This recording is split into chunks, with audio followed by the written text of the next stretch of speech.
На протяжении всего октября практически не наблюдалось продвижения украинских войск, за исключением нового левобережного плацдарма на Днепре в районе железнодорожного моста.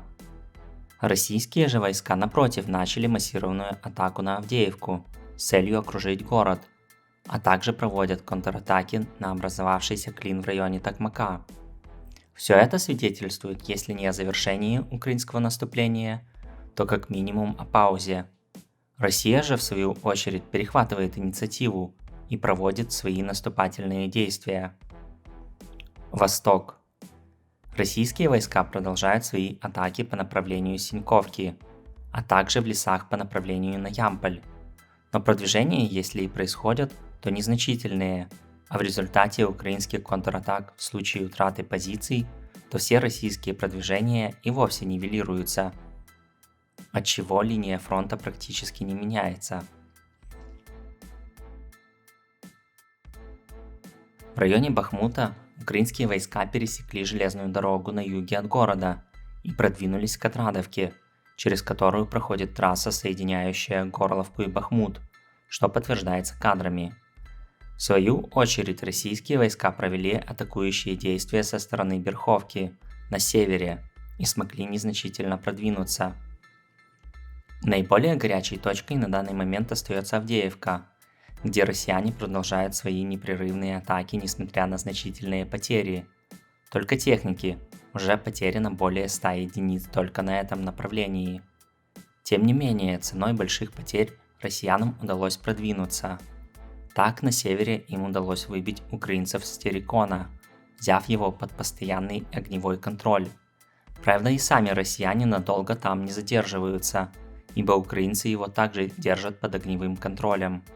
Тем не менее, это позволило россиянам частично обезопасить дорогу с Красногоровки, на которой они и несли самые большие потери.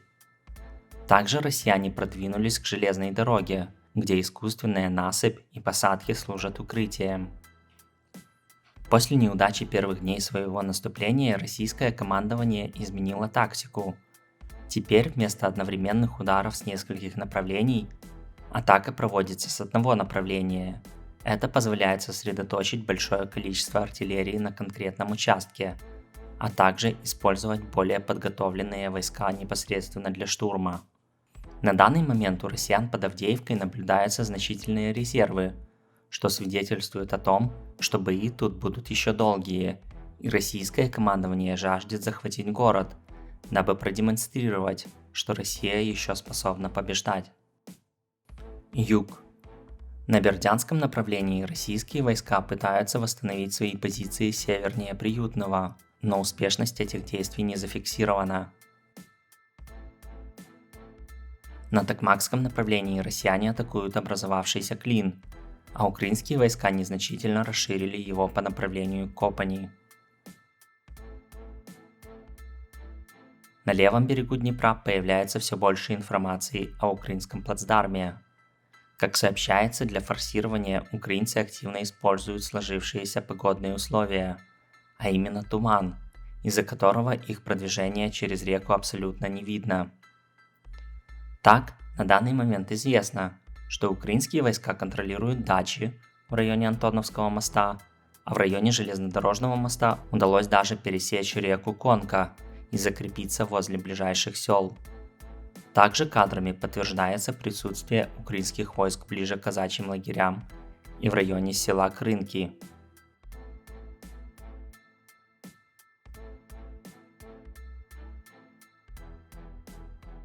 Спасибо за просмотр, поддерживайте видео лайками, комментариями, и также не забывайте подписываться на канал и поддерживать ЗСУ.